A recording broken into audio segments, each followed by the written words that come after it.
Hi viewers, welcome to our channel. ప్రస్తుతం మనతో పాటు ప్రముఖ సోషల్ యాక్టివిస్ట్ కృష్ణ కుమార్ గారు ఉన్నారు. వారితో ఒకసారి మాట్లాడదాం. మేడం నమస్కారం. మేడం మరి ఉదయం బీఆర్ఎస్ ఎమ్మెల్యే లాస్యా నందిత గారు మరి కారు ప్రమాదానికి గురై చనిపోవడం చూసాం. సో ఈ యాక్సిడెంట్ పట్ల ఎన్నో అనుమానాలు అయితే వ్యక్తం అవుతున్నాయి. అసలు ఏం జరిగింది, ఎక్కడ మిస్టేక్ జరిగింది, ఎందుకు ఈ ప్రమాదం జరగడానికి గల మేజర్ రీజన్స్ అని చెప్పేసి మాట్లాడుకుంటున్నారు. మరి మీ వ్యూహం అంటే మీరేం చెప్తారు మేడం దీని గురించి? మొదటిగా దురదృష్టకరమైన సంఘటన అండి. ఇవాళ మహిళలు రాజకీయాల్లోకి రావడమే తక్కువైపోయింది. వచ్చినా కానీ చట్టసభల్లోకి మహిళలను రానివ్వడం కూడా చాలా కష్టంగా ఉంది. రాజకీయ పార్టీలు రానివ్వట్లేదు.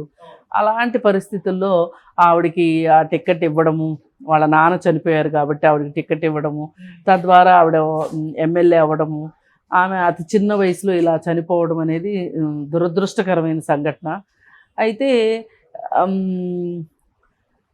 ఈ ప్రయాణాలు అనేవి తెల్లవారుజామున కావచ్చు, రాత్రిపూట కావచ్చు, చెయ్యకపోవడమే మంచిది. అవును. ఇప్పుడు మనం అంటూ బతుకుంటేనే ఏమైనా చేయగలుగుతాం.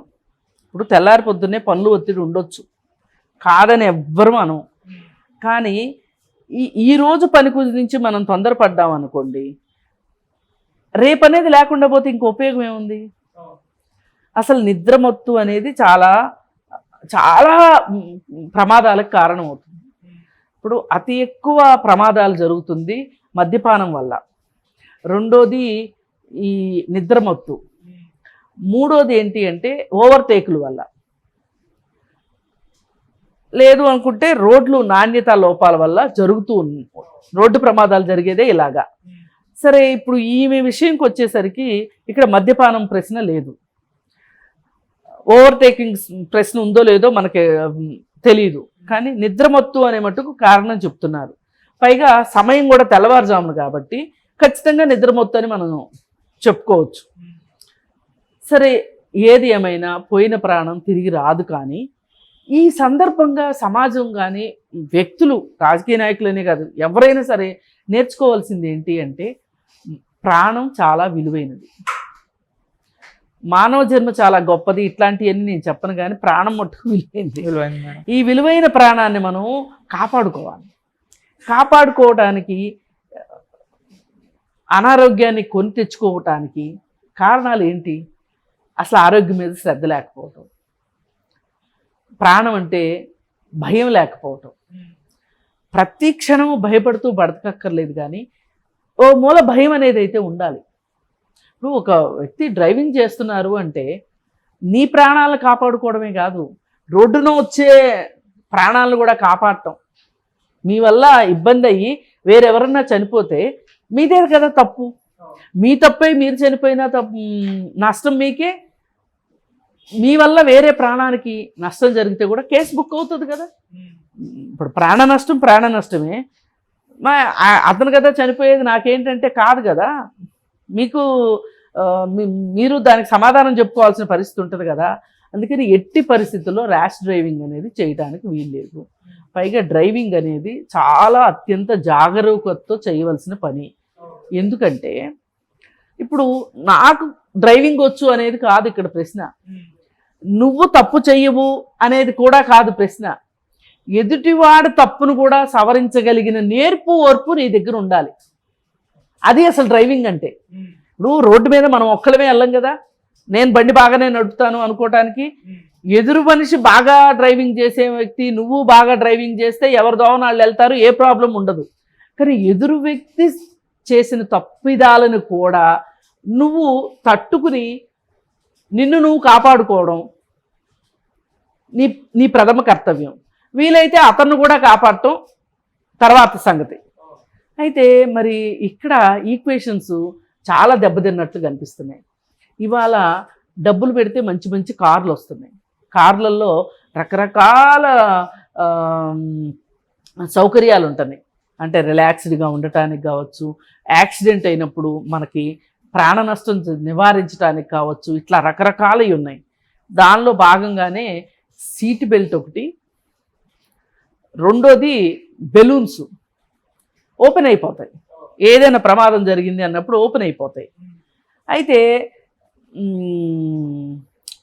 ఇక్కడ తెలియాల్సింది ఏంటి అంటే డబ్బులు ఉన్నాయి కదా అని పెద్ద కార్లు కొనుక్కోవడం కాదు, ఆ కార్లో ఉన్న ఫెసిలిటీస్ని మనం అర్థం చేసుకోవడం కావాలి. ఇప్పుడు సీట్ బెల్ట్ పెట్టుకోలేదు అనుకోండి, ఇవన్నీ ఎలక్ట్రానిక్ కార్స్ ఇప్పుడు వచ్చేవన్నీ. ఇప్పుడు నువ్వు సీట్ బెల్ట్ పెట్టుకోకపోతే నువ్వు ఒక తప్పులోకి వెళ్ళిపోయావు, నీకు మిగతావి కూడా సహకరించవు. అప్పుడు సీట్ బెల్ట్ పెట్టుకోకపోతే బెలూన్స్ కూడా ఓపెన్ కావు. ఇవన్నీ ఇంటర్ కనెక్టెడ్గా ఉంటాయి. ఇప్పుడు డ్రైవర్ ఎట్లాగూ సీట్ బెల్ట్ పెట్టుకుని ఉంటాడు, అతని వైపు బెలూన్స్ ఓపెన్ అయి ఉంటాయి, ఈమె వైపు సీట్ బెల్ట్ పెట్టుకోలేదు, బెలూన్స్ ఓపెన్ కాలేదు.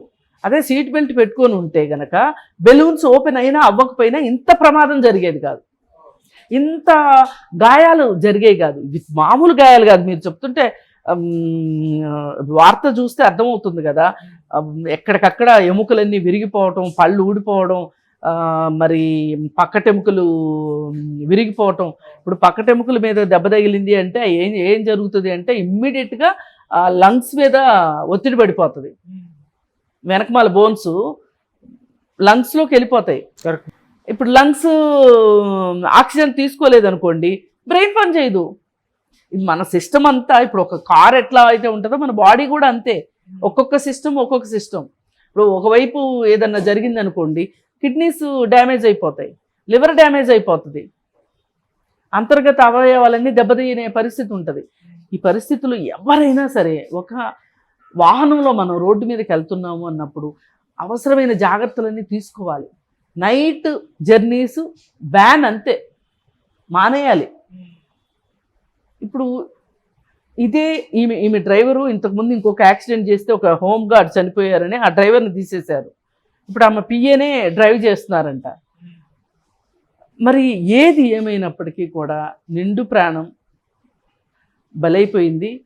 దీనికి చేతులారా మనం తీసుకోగలిగిన జాగ్రత్తలు కూడా తీసుకోకపోవటం కూడా ఒక నష్టం ఎక్కువ జరగడానికి అవకాశం దొరికింది ఇక్కడ. అయితే దీన్ని బట్టి ఎవరైనా సరే గమనించవలసింది, నైట్ ప్రయాణాలు వద్దు. అలాగే కార్లో కూర్చున్నప్పుడు సేఫ్టీ మెజర్స్ పెట్టుకోవాల్సిన, ఇదివరకు ఒకప్పుడు ఇవి లేవు అసలు, సీట్ బెల్ట్లు ఇవన్నీ లేవు, ఈ బెలూన్స్ ఇవన్నీ లేవు, అలారమ్స్ లేవు, బ్యాక్ కెమెరాస్ లేవు. ఇప్పుడు కార్లు డబ్బులు పెట్టాలి కానీ కార్లు వస్తున్నప్పుడు వాటిని వాడుకోవటం కూడా తెలియాలి. ఒక టెక్నాలజీ వచ్చింది అన్నప్పుడు, టెక్నాలజీ మన సేఫ్టీ కోసమే ఉంది అన్నప్పుడు దాన్ని ఉపయోగించుకో.